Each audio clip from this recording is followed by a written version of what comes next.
and in 2001, Bevan stepped aside for a local hero to coach, David Norris. Football ran in the blood of the Norris family. From Alf Niche through to Kevin and then to David, rugby league was everything to this hard-working football family. When David decided to coach, he had no idea how hard his job might be. I remember after the first game and we got beat by Koorawatha at Koorawatha, I was driving home with the family in the car and I was talking to Trace and I said, I can't do this. I really can't do this. I'm kidding myself. And it was Trace who told me to believe in myself and just do the best I can do. And with that, I suppose I went back to training and on the Tuesday and put it all behind us. I knew we had probably potential to make the semi-finals and be a solid side. I wasn't to know the success that we would have at the end of the year, yeah. Eugowra finished 4th in the regular season and had to win every semi-final to take the Woodbridge Cup. Eugowra faced a red-hot Cargo side in the major semi, a team that Eugowra always had trouble with.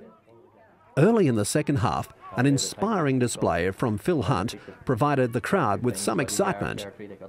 I just remember this play. It was off a kick-off and it was running into the second half, and I think we might have been, I'm not really sure on the score, but it was running close and Chook Hunt's caught it off the kick-off and he's just run like the whole length of the field and he's gone through the whole team and just scored, and that moment everybody's just gone, we've won it, The Cargo blokes' heads went down.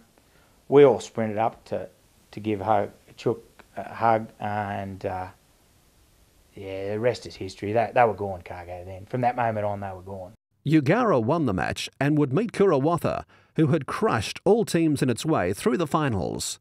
The fans were ecstatic the team had made the grand final, but no one had confidence the Eagles would soar except for the players. I remember just getting to the field and Koorawatha had been just absolutely dominating everybody all year, and they gave us a touch-up back home, and just arriving there we thought, it's going to be a big game, but not once did I ever think we're going to lose. Actually, I think I outlaid about $2,000 on the game of my money and other people's money. So yeah, we had a fair bit riding on it, and yeah, we were pretty confident beating them. Eugowra would make the dream start through an opportunist try by Bobby Wycamp. Short line, the fullback. Wycamp puts up a little bomb. He's going to chase himself. He's regathered. He's beat Butter. He will score. It was a tit-for-tat half with both teams crossing for tries, but the Eagles were hanging in. No one thought it could last, and when Koora crossed for 2 tries before the half-time whistle, the inevitable was happening. Coach Norris entered the sheds and gave the second biggest ear-bashing in Eugowra history. We were probably looking for the half-time break, and so I said to the guys, I just said, if you want it, you'll go out and get it. And you don't get something for nothing. And it all comes down to right now.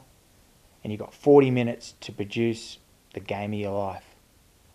For after that, no one cares. It's gone. If you don't produce it now, then it's gone. I got fairly fired up, and I suppose I was in my own little world. To tell you the truth, I probably heard half of it.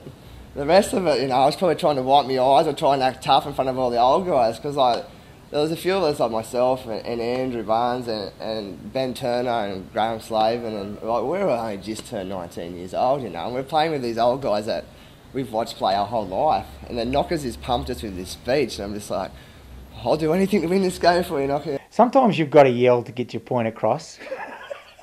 I say that to my kids and my wife. Sometimes you've got to raise the tempo to get your point across.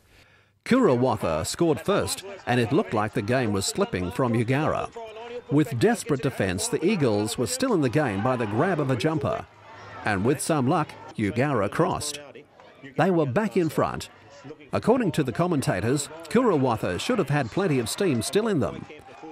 I know for a fact that over the last 6 or 8 weeks, Koorawatha have been training 5 and 6 hours every Thursday night. They kick off at 6 and sometimes don't finish till 11, 11:30.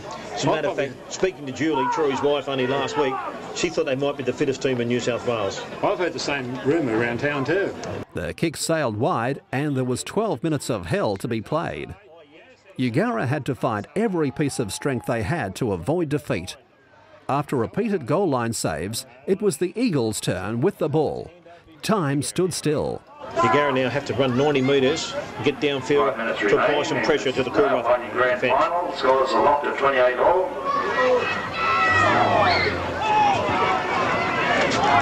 Is it now Norris to get up? He plays the ball. Brings it back through Hunt. Hunt then gives it inside to Jamie Frost. One of the better players for Eugowra. He's been a busy footballer, Bill. He's always looking to take the ball up the middle. Trying to find Bevan goes to dummy half. They go out through O'Connor. O'Connor's looking for open spaces. O'Connor's almost found it. He has found it. Gets the ball away to Barnes. Barnes beats one. Comes to Williams. Playing from behind in a try-saving tackles by Craig Jeffries, 20 metres out. Koorawatha now, once again under the pump. They come the commentary side for O'Connor. O'Connor goes himself. I sort of thought, the post looked pretty good, so I thought, oh, it's probably the time to drop the field goal in. So yeah, I just sort of stopped for a second and went, oh well, point there to be taken. So yeah, I just sort of had a shot at it. What will they do? They give it to Bevan. Another field goal. He's right in front. I'm just going, oh, please go over. Just get over. Right in front. He has attempted a field goal. Yes, he has kicked the field goal. Holloway likes it. Yes, it is a field goal. Eugowra surge, I say, to the lead, 29-28. The whole game was tit for tat. You know, we'd score, they'd score, and that sort of thing. And once we finally got to that stage and got to the lead, I just think everyone just knew they had to dig in and that we were never going to be headed. It was just, yeah, that was our day and that's what was going to happen. I remember making the last tackle of the game and the hooter going, and the rest is history. Need a quick play the ball. They give it out to Peterson. Miraculous. They go to the full time siren. Yes. There you have it, ladies and gentlemen. Eugowra have come out winners. 29-28 in a nail-biting finish to the 2001 Premiership. Like, the whistle's gone, and I think the whole team's just dove on Knocker, and Knocker's just in hysterics, you know. He was just, couldn't believe it. I don't think anyone could believe it, you know. It took a couple of days to sink in, to think, you know, this team that beat everyone by, you know, 50 points every week, and then we've come, you know, we've beaten them. Sensational. It was a great feeling to win a cup of Eugowra. It was probably relief for me. I had finally achieved something that I really wanted to achieve since I was a kid. On a Sunday morning I used to go and help Mum clean up the pub, and I used to sit up and look at all the teams that had won premierships. I always wanted to be in a premiership winning side, and that was my whole desire, to just play for Eugowra in a premiership winning side. To do it as a captain coach was just something beyond my wildest dreams.